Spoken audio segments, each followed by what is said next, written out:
Hi guys, how are we doing? So we've got the MX5 back on the ramp. It's actually been about 2 weeks because I just haven't had the time to get it on here. We've just received delivery of tyres. So I think there's 28 total. I think we've got 2 fronts and a mixture of rears. These are all Zestinos. I think there's 2 different compounds, all 265, 35, 18s. Back to the car. Obviously we had a number of issues which you'd have seen on the last video. Please check that out. I'll put the link above. So we've got the power steering leak, which I thought was because the temperature came up, but it's actually a full-on leak. Seems to be one of the pipes is leaking somewhere, so we'll investigate that. But we obviously also need to run a cooler. As previously mentioned, I think we got up to 107. And then when I clicked it with the temperature gauge, it came up at about 102, something like that. Gearbox oil, we had the, what could be potentially slightly overfilled or a breather issue, which needs to be investigated. Rear camber needs to be sorted because we were running too much. Probably going to drop that down to something like 15 minutes negative to ½ degree, somewhere in that region, then see how she runs. We've got the cutout on the pedal box. It was a second-hand pedal box that was purchased by John, so obviously it had some modifications done to it, which meant a little corner, as you can see here, was cut out for fitment on a different car. We've placed it in. Obviously now it's really that corner needs to be filled in because he's getting his foot caught. We're gonna change the coolant temperature warning on the dash. We were reaching 106, I think. So end of run, when the temperature starts to spike, it was reaching 106, which was putting the warning light on. And obviously, if it doesn't need the warning light, we don't want it showing. So we're still testing all the parameters of where the warning should be. So we're just going to up that to 108, and that should cover that. So along, obviously, with sorting out the power steering leak, fitting the cooler, we're also going to need to fit a new belt now because obviously it's covered in power steering fluid, and have a good clean up around the front so we make sure we can see any further leaks. I'm sure I've forgot some things, but they're basically the things on the list for today. Hopefully we'll get all them done, at least get somewhere with it. The battery actually was the other issue as well, so we'll see what happens about that. Oh, and the switch. Dash switch for the fuel pump and nitrous, and most likely needs going to be swapped over because obviously of a switching issue when he goes from the handbrake to the gear lever. But that's about it. Obviously, if you like the videos, please like and subscribe. Really helps me out, trying to build the channel up. We'll crack on with this list for today. I'll check the proper list from the track so we can see if there's anything I've missed out. But hopefully we'll make some decent progress. You can check out all the previous videos on the MX5 playlist, which I'll put the link for above now. As you can see, everything is absolutely soaked in power steering fluid, and yeah, that's quite a decent leak. Pretty sure that it's coming out of one of the pipes. We'll run it up most likely and just double check.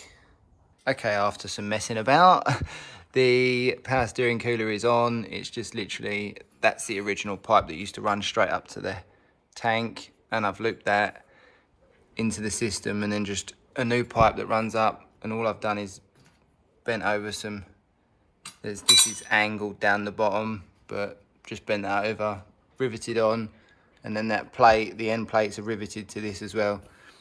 Once this is all done, I'll remake this front bumper bar with all the correct mounts to hold the air filter, hold the oil cooler or power steering oil cooler, and so on. Oil temperatures just don't seem to be creeping up at the minute, so hopefully that'll be all right, but we'll see about that. Maybe I'll make place for an oil cooler. I'll probably put an oil cooler there, power steering cooler there or something, and then a proper bracket to hold the air filter. Oils came in from OP Oils.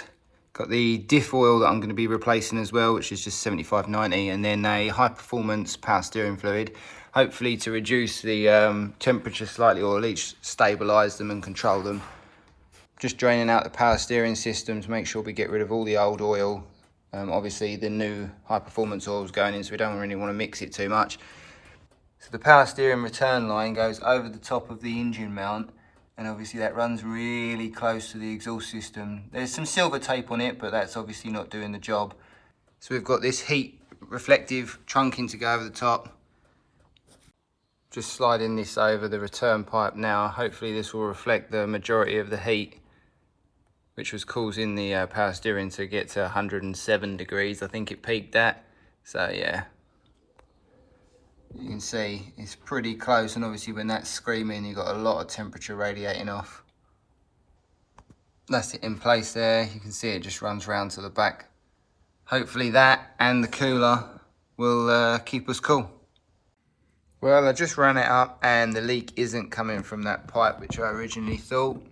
That seems to be fairly dry. It looks like it's coming out the nose cone on the pump. Literally just very fine spatter going everywhere.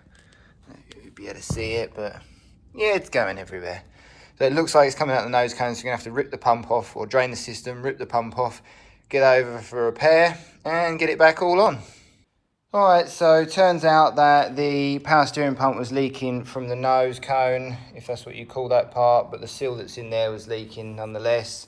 So it was actually spinning and then throwing it out beautifully. So I'm glad we got to the bottom of the leaking issue, or where the fluid came from. It seems to be from that point.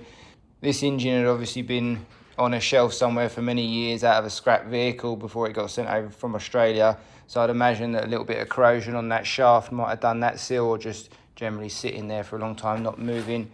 So that's rebuilt. That's all good to go now. And we finally received the, I'm assuming that's some kind of polyurethane, prothane. So yeah, engine mounts to go on. Hopefully they're going to be a direct replacement. These are the short and wide version. So we'll get them installed as well, and hopefully that'll be the majority of the jobs done. Still haven't got any switches for the front. Can't find anything that's push button that's small enough and will go in the space. So turn them on inside, we'll see. Pumps on with the new belt now. I've just had a quick clean off.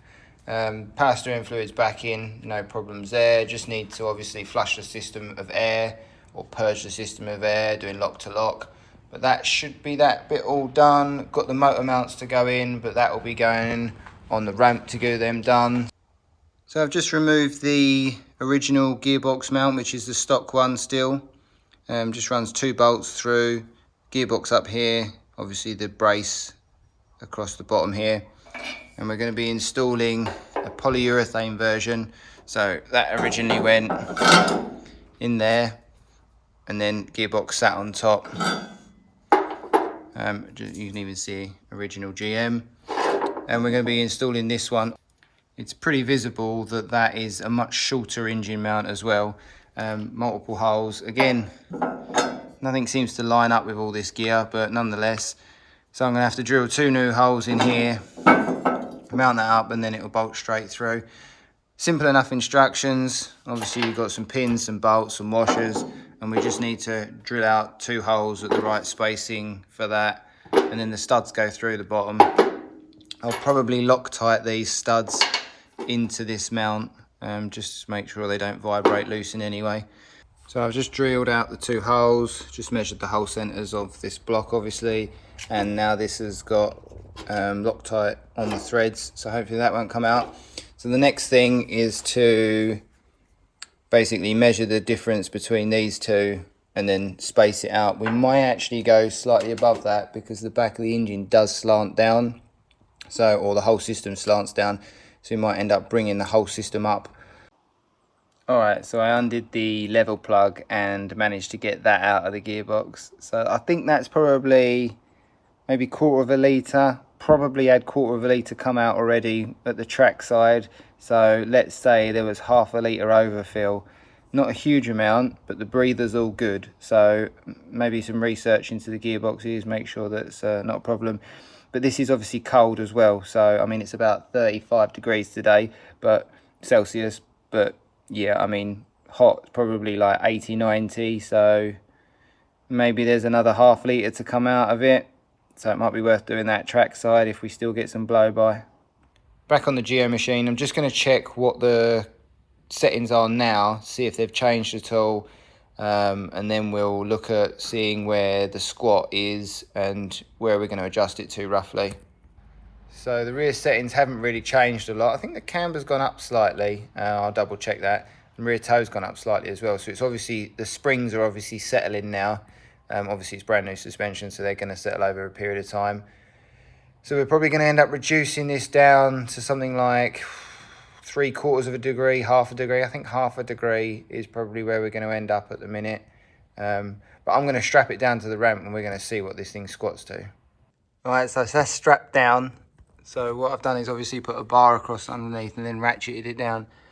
And I've got the arm to basically the same as that top arm, the angle that it looks like in the video gets to.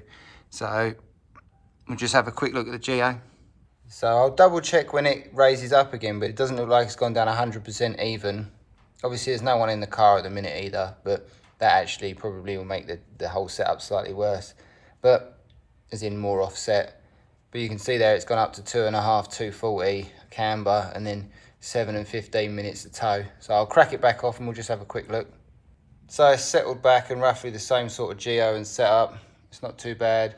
The right hand side would go down slightly anyway because John will be in the car. That's the arm there with no weight on the car and without John in the car. But I probably, as it's strapped, it probably pulled down a bit unevenly. That's probably what it was.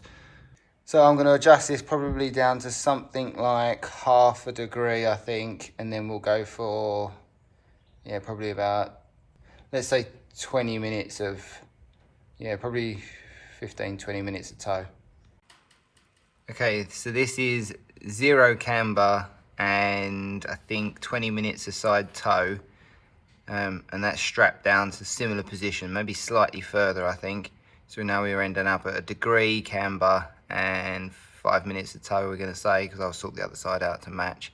I did strap it down slightly differently this time. I used a chunk of box section and strapped it through the centre, but I think we're slightly further down, or very, very similar. At the end of the day, we just want to see what it's running.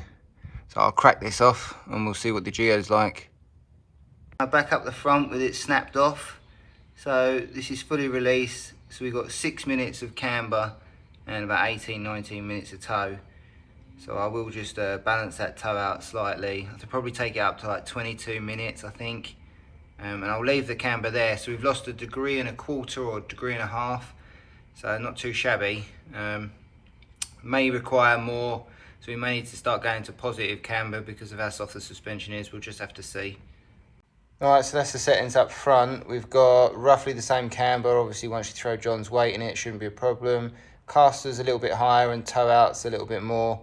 I'm assuming the suspension's settling, but overall probably just going to leave it there. It's pretty good. Didn't really have any issues up front. It was more rear end grip and that sort of thing. So that'll do for the Geo for now. Thanks for watching. If you like the video, give it a thumbs up. If you want to see more videos, subscribe, hit the bell to get notifications. You can also check us out on Facebook. The link's going to be in the description. Thanks for watching and we'll see you soon.